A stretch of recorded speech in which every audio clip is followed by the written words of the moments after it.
ఆ మూడిట్లో చివరి మాట మా పితరుల దీవెనలు అన్నాడు. ఎవరి దీవెనలు అంట అనండి. ఏంటంట అవి కూడా మనకు వర్కౌట్ అవుతాయా? మన పెద్దవాళ్ళు ఎవరన్నా మంచి మంచి వాళ్ళు ఉంటే, ప్రార్థనా పరులు, పరిశుద్ధులు, ఆత్మీయులు, వాళ్ళ దీవెనలు మందా కొత్త అంటావా? పితరుల దీవెనలు అంటున్నాడు కదా. ఒక ఇంట్రెస్టింగ్ ఇన్సిడెంట్ని మీకు దృష్టికి తెచ్చి నేను సరిపెట్టే ప్రయత్నం చేస్తాను. రాజుల 2వ గ్రంథం 48వ అధ్యాయం. ఉండదు, ఉందా? లేదు కదా.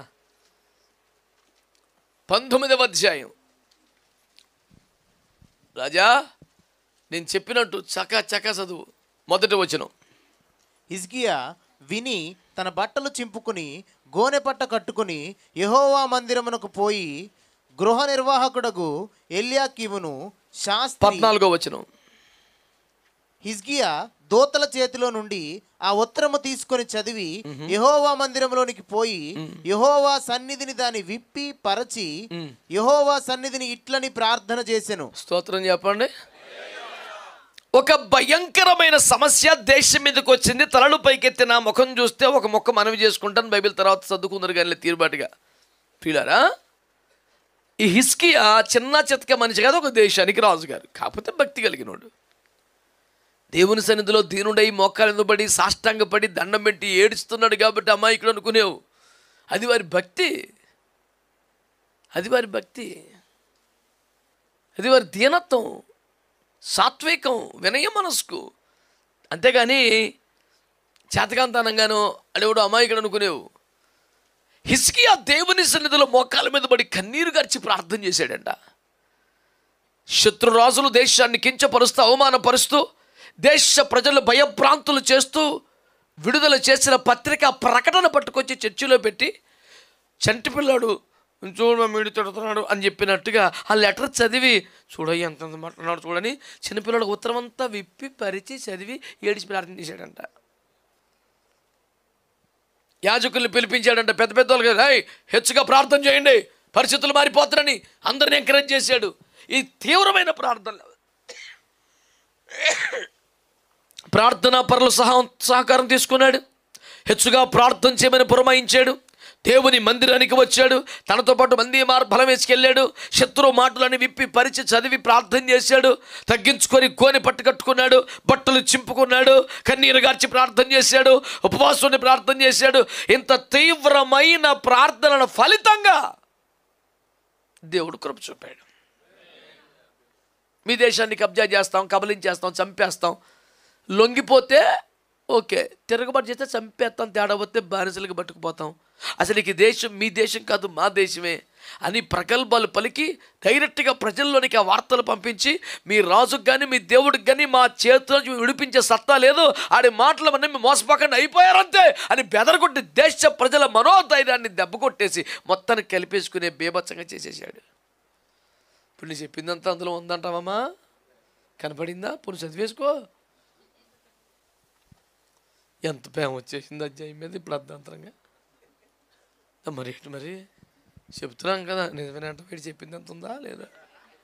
బాబో దేవుని స్తోత్రం, హల్లెలూయా. ఇంత చేశాడు కదా, అప్పుడు దేవుడు కనికరించి జవాబిచ్చాడు. నాన్న ఏడవకరా, భయపడకు, నేనున్నాను, కార్యం చేస్తానని జవాబిచ్చాడు. ఆ జవాబులో మంచి తమాషా. అబ్బాయి 32 చదువు, ఎట్లాంటి ఆన్సర్ ఇచ్చాడు చూడు. కాబట్టి అష్షూరు రాజును గూర్చి యెహోవా సెలవిచ్చినదేమనగా, అరే అన్ని చంపేస్తాను బెదిరిస్తాను గోలగోలు చేస్తున్నాడు కదా, నేను చెప్పినది ఏమనగా అతడు ఈ పట్టణంలోనికి రాడు, దాని మీద ఒక బాణమైన ప్రయోగింపడు, ఒక కేడమైనను దానికి కనుపరచడు, దాని ఎదుట ముట్టడి దెబ్బ కట్టడు, ఈ పట్టణము లోపలికి రాక తాను వచ్చిన మార్గమునే అతడు తిరిగిపోవును. ఇదే యెహోవా వాక్కు. శక్తివంతుని స్తోత్రం చెప్తారా? ఆల్రెడీ ఆడు చుట్టూ రౌండ్ వేసాడు, ఆయుధాలను తెచ్చుకున్నాడు. ఇక రోజుకు ఒక బలప్రయోగం చేస్తూ భయభ్రాంతులు గురి చేస్తున్నాడు. చిగురుటాకలాగా వణికిపోయిన ఒక దేశపు రాజు గుళ్ళోకి వచ్చి మోకాళ్ళని పడి ఉత్తరం చూడయ్యా అదే బెదిరింపు లేక రాశాడు బాబు అని ఏడుతున్నాడు. ఇంత కన్నీరు గారిస్తే, ఇన్ని ప్రార్థనలు చేస్తే, ఇంత తగ్గించుకుంటే దేవుడిచ్చిన ఆన్సర్ ఏంటంటే, నానా అశ్షూరు రాజు విషయంలో నువ్వేం భయపడకో, నీ ప్రార్థనలో ఇదిగో నా ఆన్సర్ విను, ఆడు దేశంలోకి అడుగు పెట్టడు, ఒక్క బాణం కూడా ఏడు వచ్చిన తర్వాత వెళ్ళిపోతాడు, చుట్టూ ముట్టడి దెబ్బ కట్టడం, ఆడు అసలు అడుగు పెట్టడం అని బేబచ్చగా చెప్పాడు. సూపరా కాదా? మాట్లాడరేట్రా, ఇంత బేబచ్చమా కాదా? ఇప్పుడు దానికైనా సూపర్ చదువుతాను చూడు, 34వ వచనం. నా నిమిత్తము, నా సేవకుడైన దావీదు నిమిత్తమును నేను ఈ పట్టణమును కాపాడి రక్షించుదును. ఇదేంటిది ఇప్పుడు? ఇదేంటిది? ఇప్పుడు దాకా మనకు ఏమనిపించింది? హిజ్కియా తగ్గించుకున్నాడు, హిజ్కియా కన్నీరు గార్చాడు, హిజ్కియా ప్రార్థన చేశాడు, హిజ్కియా పట్టుకలు చెప్పుకున్నాడు, గోని పట్టు కట్టుకున్నాడు, గుళ్ళోకి వెళ్ళాడు, యాజకులను పురమాయించాడు, హెచ్చుగా ప్రార్థన చేయమన్నాడు, ఉత్తరం విప్పి పరిచి చదివి మరి యథార్థంగా ఏడిచాడు. కనుక దేవుడు దిగి వచ్చాడు, మాట్లాడాడు, కార్యం చేశాడు. ఎన్ని అబద్ధమా? కానీ ఏమనాలా? శబాష్ కొడుక, నీ తగ్గింపు నచ్చింది, నీ ధ్యానత్వం నచ్చింది, నీ పశ్చాత్తాపం నచ్చింది, నీ ప్రార్థన అంగీకరించాను, శబాష్. అశ్షూరు రాజుతో మాట్లాడుతున్నాడు, అడుగు పెట్టాడు, అడిగి అంత సీన్ లేదు, చంపేస్తాన్ని, నువ్వు సేఫ్రో బేబత్సం అనాలిగా. నువ్వు ఇంతగా ప్రార్థించున్నావు కనుక అనకుండా నా నిమిత్తం, నా సేవకుని నిమిత్తం కాపాడతాను. మరి ఏడిచినోడు ఇప్పుడురా నీ పైన మీ తండ్రులు కానీ తాతలు కానీ భయభక్తులు కలిగి బతికిన వాళ్ళైతే, వాళ్ళు దేవుని ఎదుటి యథార్థంగా నడిచిన వాళ్ళైతే, దేవుణ్ణి ప్రేమించిన వాళ్ళైతే, దేవుని బిడ్డలుగా బ్రతికి నిద్రించిన వాళ్ళైతే, వాళ్ళు చచ్చిపోయినా ఒకవేళ వాళ్ళ శరీరం అట్లా కలిసిపోయినా, వారి ఆత్మ మహిమలో దాచబడి ఉండగా వారి విశ్వాసం, వారి కన్నీరు, వారి సమర్పణ దేవునితో జ్ఞాపకార్థంగా ఉంటుంది కనుక, దాన్ని ఆయన మర్చిపోలేడు కనుక, దాన్ని బట్టి వారి కుమారులను కానీ మనవలను కానీ కాపాడుతూ వస్తాడంట. హల్లెలూయా. నేను ఎందుకు చెప్తున్నాను ఈ గొడవ అంటే, ఇప్పుడు మీ తాతలను తెలుసుకొని మీరు ఏడవమని కాదు, మీరు కుదురుకుంటే అన్ని తరాలకి మీరు ఆశీర్వాదం అవుతారని చెప్తున్నాను. వాళ్ళందరం తెలుసుకొని బాధపడాలి కదా, మరి మాకు మా తాతగారు ప్రార్థన చేసేలేదు నాకు తెలియదన్నా, మరి నా పరిస్థితి ఏంటి?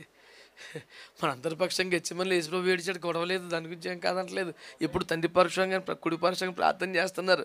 కానీ నేను అనేది ఏంటంటే, మనము కానీ ప్రార్థనా జీవితం కలిగిన వాళ్ళమైతే, మన పసిబిడ్డల ప్రాణం కొరకు చేతులు ఎత్తే వాళ్ళమైతే, మన బిడ్డలను దేవుని చిత్తానికి అప్పగించి ప్రార్థన చేసే వాళ్ళమైతే, ఆమేన్, దేవుని ఎదురు నిందారహితంగా యథార్థంగా బతికి ప్రార్థనలో ముందుకు సాగే వాళ్ళమైతే, మన సమయం, మన ప్రార్థన, మన కన్నీరు మన జీవితంతో పోదండి బాబు, మన తర్వాత తరాలకు కూడా అది ఆశీర్వాదంగా ఉంటుంది.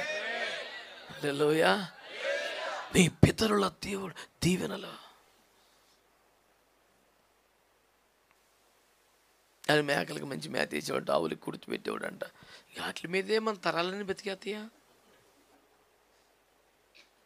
భూత దయ కలిగిన తాత వలన దైవుని దయ నాకు వస్తుంది. కొంచెం అమాయకంగా అనిపిస్తుంది కదా. వారి మంచితనం, వారి ప్రేమ మనం ప్రశ్నించడం లేదు.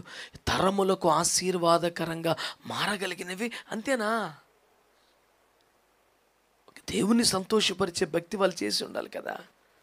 ఇదంతా వాళ్ళ కోసమా మీకోసమా? నెక్స్ట్ మన జనరేషన్స్కి మనం ఒక దీవెనకరంగా. ఆమేన్.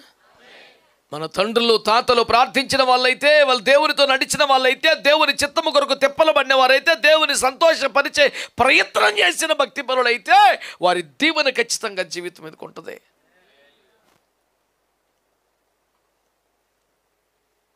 ముందు తరాలకి మీరు దీవెనగా మారడానికి ఇప్పటి నుంచే యోగ్యమైన భక్తి చేయాలి అని మనం చేస్తున్నాను.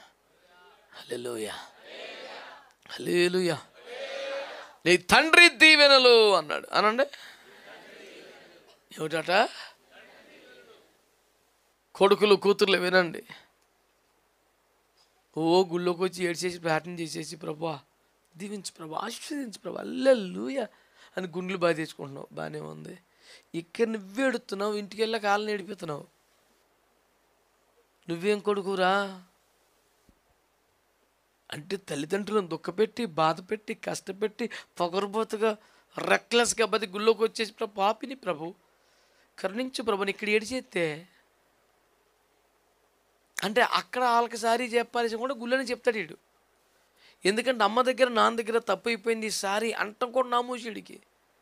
మరి సన్నాసి రకం ఆలోచనలు, సన్నాసి రకం అని ప్రభు అమ్మను దుఃఖ పెట్టాను, నాన్న కూడా బాధ పెట్టాను, క్షమించని ఇక్కడ అంటాడు తప్ప మరి అమ్మకి అమ్మ దగ్గర చెప్పొచ్చు కదరా. ఎంత తగిన టెంపర్ ఎందుకురా నీకు? పనికి మళ్ళీ అసలు కాకపోతే అమ్మే కదరా, నాన్న కదా, చెప్పొచ్చు కదా. నాన్న కొంచెం ఫ్రెండ్స్ మాట్లాడినో, కొంచెం యవన కాల పొగరుతో గబుక్కనో తృణీకరించి మాట్లాడిన సారీ నాన్న అంటే 100 మాటలు అక్కర్లేదురా బాబు. చేయబట్టుకుని డాడీ ఐమ్ సారీ అంటే గుండె కరిగిపోద్ది తండ్రికి. నీకున్నంత టెంపర్ అవతల ఉండదు. నువ్వు పనికి మళ్ళీ నీకు 100 మాటలు చెప్పాలా.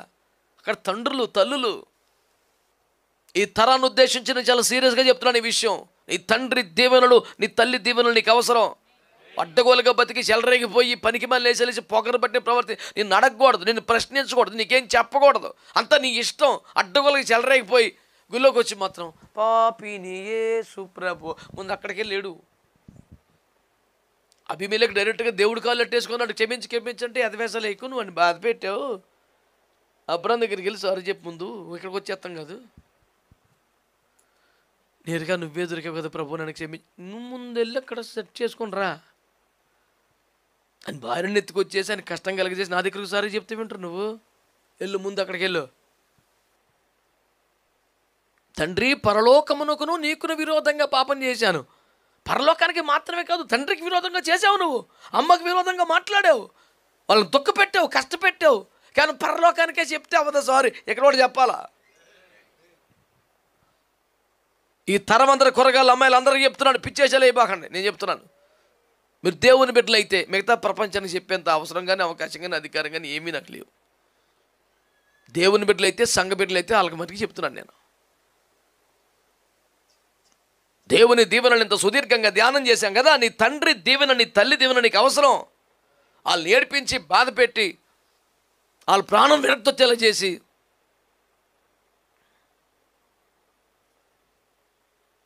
వాళ్ళ చేత కఠినమైన మాటలు పడి దీవెనలు వచ్చేయాలనుకుంటే మాత్రం రావు. దుఃఖపెట్టకి ఎప్పుడు కూడా అమ్మని నాన్నని పొగరుగా మాట్లాడి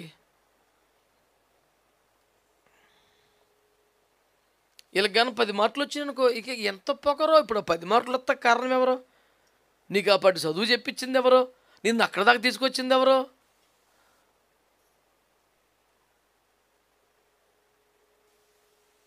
మొన్న యూట్యూబ్లో ఒక మోటివేషన్ వీడియో చూశాను, మంచిగా అనిపించింది.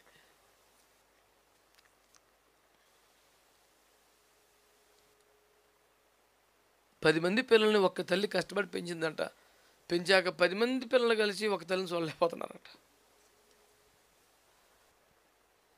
ఒరే ఎంత కష్టం అనిపించిందో మనసుకి. బా ఇంత దుర్మార్గులా, వాటాలు వేసుకోవటమా, ఈ నెల అక్కడ ఉండు, ఈ నెల ఎక్కడుండు, ఈ వారం ఎక్కడుండు, ఆ వారం అక్కడుండు. వారాల పిల్లలు అయిపోయి తల్లి ఇప్పుడు ఎంత ఓపికలో లేకపోయినా శనివారం వచ్చేసి కూడా సర్దుకొని ఇప్పుడు ఇంకో కంపకి వెళ్ళిపోవాలి. నాకు చేత కావట్లేదు, ప్రయాణం చేయాలి, కుదరదు, నా వారం అయిపోయింది వెళ్ళో. ఓరి దుర్మార్గుడా, కంపకి వెళ్ళకొస్తుందా దీవెన? ఆల్రెడీ డబ్బు ఉంది కాబట్టి, ఆ ఉద్యోగం ఉంది కాబట్టి, ఎలా చెప్పండి అకౌంట్లో పడిపోద్ది అనుకుంటున్నావా? నీ తండ్రి దీవెనలు తల్లి దీవెనలు నీకు కావాలి. వాళ్ళు దుఃఖపెట్టి ఏడిపించి బాధ పెట్టి నువ్వు ప్రపంచం ఎదుట పెద్ద భక్తులుగా ఆవిష్కారం అయిపోయి దేవుని దగ్గర దాచలేవు. తండ్రి దీవెనలకు మనస్ఫూర్తిగా వాళ్ళని దీవించగలగాలి. దేవుని కృప నీ మీద ఉండాలి కొడుక, నువ్వు చల్లగా ఉండాలిరా నాన్న. వాళ్ళు మనస్ఫూర్తిగా ఆశీర్వదించాలా. వాళ్ళు ఏడిపించి బాధ పెట్టి గుండె కోతకు గురి చేసి నువ్వు సుఖపడలేవు, రాసి పెట్టుకో చెప్తున్నా. తల్లిదండ్రులు కష్టపెట్టి దుఃఖపెట్టి ఏడిపించి నువ్వు లైఫ్ ఎంజాయ్ చేయలేవు, రాసి పెట్టుకో. నేను చెప్తున్నా, సెట్ అవ్వదు నీకు. పేన మీదకి వచ్చేద్ది, నానా బాధ వచ్చేస్తుంది నీకు. అన్నీ ఉన్నా అనుభవించలేని ఏడుపు నాకు ఎందుకురా బాబు ఈ లైఫ్ అనిపిస్తుంది. దేవునితోనూ తల్లిదండ్రులతోనూ నువ్వు సమాధాన పడిపోవాలి. ఆమేన్, హల్లెలూయా. ఆదికాండంలో మరి సమయం లేదు కానీ 48వ అధ్యాయం 12వ వచనం 13వ వచనం చూస్తే యోసేపు ఐగుప్తుకి రాజుగా ఉండి, ఫరో ఇంటికి దేవుడిగా ఉండి, ప్రపంచానికి అన్నదాతగా ఉండి కూడా యాకోబు దగ్గర సాష్టాంగ పడిపోయాడంట. తన కొడుకులిద్దరిని తీసుకొచ్చి దీవించాలని అడుగుతున్నాడు. నువ్వు ఫరో ఇంటికే దేవుడురా, నేను నిన్ను దీవించడం ఏంటంటే, నీ కొడుకులు నువ్వు దీవించుకోవచ్చుగా. అసలు ఇంత పెద్ద అవుతాను కారణం నీ దీవెనే కదా నాన్న, అదే చెయ్యి నా కొడుకుల మీద ఉండాలి బాబు అని ఏడుస్తున్నాడు. దేవుని బిడ్డలారా, తండ్రి దీవెన కావాలి. ఫరో ఇంటికి దేవుడిగా ఎదిగిన యోసేపు కూడా తన నాన్న దగ్గర మోకరించి ప్రార్థన సాష్టాంగ పడిపోయి దీవెన కోరుతున్నాడు. తల్లిదండ్రులు హృదయపూర్వకంగా ఇచ్చిన దీవెన తప్ప నువ్వు లాగేసుకున్న కాగితాలు, బలవంతంగా పెట్టించుకున్న సంతకాలు, నీచ నికృష్ట పాపిష్టి వాడువై బలవంతం చేసి ఎత్తుకెళ్ళిపోయిన సొత్తు నీ పేరానికి సుఖం కాదు. బైబిల్ రాస్తాడు, తన తల్లిదండ్రుల సొత్తును తీసుకెళ్ళి ఇది దొంగతనము కాదని భావించి వానికి శ్రమ. మా అమ్మదే కదా, మా నాన్నదే కదా అంటే వాళ్ళు ఇస్తే దీవెన, ఎత్తుకెళ్ళిపోతే లాగేసుకుంటే నీకు శాపం వచ్చేద్దని చెప్తున్నాను. వాళ్ళు ఏం చేసుకుంటారు? బట్ నీకోసమే కదా.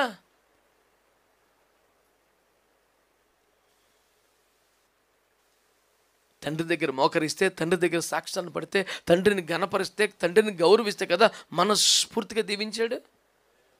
తల్లిదండ్రులను బాధ పెట్టి ఏడిపించి నువ్వా ఎట్లా దీవించబడతావు? మీ అమ్మ నాన్న ఉన్నారా? ఇంకా ఒకరే ఉన్నారా? మంచి మనస్సాక్షితో, తగ్గింపుతో నువ్వు వాళ్ళ దగ్గర నువ్వు క్షమాపణ కోరాలి. నీకు దీవెన కాదు అది. మొండిగా ఉండగలగా మంచిది కాదు. తల్లి దీవెన అని కూడా రాశాడు అక్కడ. అంటే ఆ పదం అక్కడ కనపడు, స్తనముల దీవెన, గర్భముల దీవెన అంటే అదే. తల్లి దీవెన లేదు, కొత్త చెప్పేసాడు మావుడు, బైబిల్లో లేనిది. దేవుని స్తోత్రం, హల్లెలూయా. రాజుల గ్రంథంలో ఒక మాట చదివి పెట్టండి.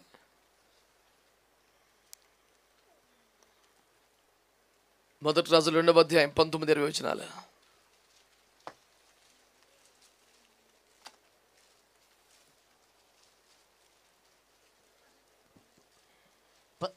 బత్షెబా రాజైన సొలొమోను వద్దకు అదోనియా పక్షమును చెప్పుటకు వచ్చినప్పుడు, అప్పటికే సొలొమోను మహారాజుగా వైభవోపేతమైన పరిపాలన చేస్తున్నాడు. ప్రపంచం ఆయన దగ్గరికి వచ్చి సాష్టాంగం పడిపోతున్న జ్ఞానవాక్యం వినడానికి ఎక్కడెక్కడి నుంచో రాజులు వచ్చేస్తారు. ఒక రేంజ్కి వచ్చేసాడు మనోడు. ఆ మూమెంట్లో అతను రాజు సింహాసనం మీద ఆసీనుడై ఉండగా ఒక అత్యవసరమైన విషయంలో మనవి చేయడానికి కన్న తల్లి నేరుగా సింహాసనం దగ్గర వచ్చేసింది. ఏంటి మీలో వచ్చి ఇంటి దగ్గర మాట్లాడచ్చు కదా, ఏం కావాలి, అమ్మకి ఏం కావాలి తీసుకెళ్ళి మాట్లాడు. ఒక రేంజ్లో వెలగబెడుతున్నటువంటి సొలొమోను రెస్పాన్స్ చూడండి. రాజు లేచి ఆమెకు ఎదురుగా అమ్మ రాగానే సింహాసనం మీద నుండి ఎవరక్కడ, అమ్మ చెయ్యి పట్టుకుని వచ్చే, రాజు లేచి తల్లికి ఎదురెళ్ళి నమస్కారం చేసి ఆమెకు నమస్కారము చేసి సింహాసనము మీద ఆసీనుడై తన తల్లి కొరకు ఒక ఆసనము వేయింపగా ఆమె అతని కుడి పార్శ్వమున కూర్చుండెను.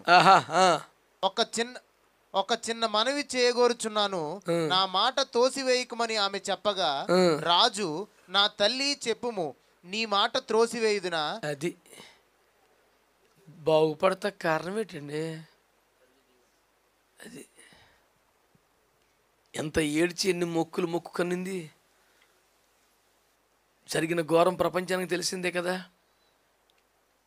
దావీదు గారు ఎవరికొకరికి ఇచ్చేద్దాం పరిపాలన అనుకునే మూమెంట్లో ఏడిచి గోలబెట్టి దావీదు దగ్గరికి వెళ్ళి కన్నీరు గాచి కాళ్ళ మీద పడి, రాజా నువ్వు మాట ఇచ్చేబెట్టి చేయబోక ఆయన అనుకంటే స్పష్టమైన వాగ్దానం తీసుకుని అతనితో ప్రకటింపజేసి ఎన్ని తిప్పల్లో పడితే కింగ్ అయ్యాడు, ఆటోమేటిక్ అయిపోయాడండి బాబు. ఈ కుర్చీకి ఈడికన్నా అర్హులుగా పోటీదారులుగా బోల్డ్ మంది రెడీగా ఉన్నారు అవతల. ఈ తల్లి కన్నీరు ఏడుపు, ఆ కుర్చీ దొరికింది. కుర్చీ ఎక్కిన తర్వాత రాజమాతకు ఏమి కావాలను కోరుకొనుడి. పెద్ద వారప్రద. ఈ వీడియో మీకు నచ్చినట్లయితే లైక్ చేయండి మరియు షేర్ చేయండి. సబ్స్క్రైబ్ చేయడం మాత్రం మర్చిపోకండి. సబ్స్క్రైబ్ బటన్ పక్కనే ఉన్నటువంటి గంట సింబల్ కూడా మీరు నొక్కండి. అప్పుడు మాత్రమే మేము అప్లోడ్ చేసే ప్రతి కొత్త వీడియో నోటిఫికేషన్ ద్వారా మీకు అందుతుంది. Thank you for watching.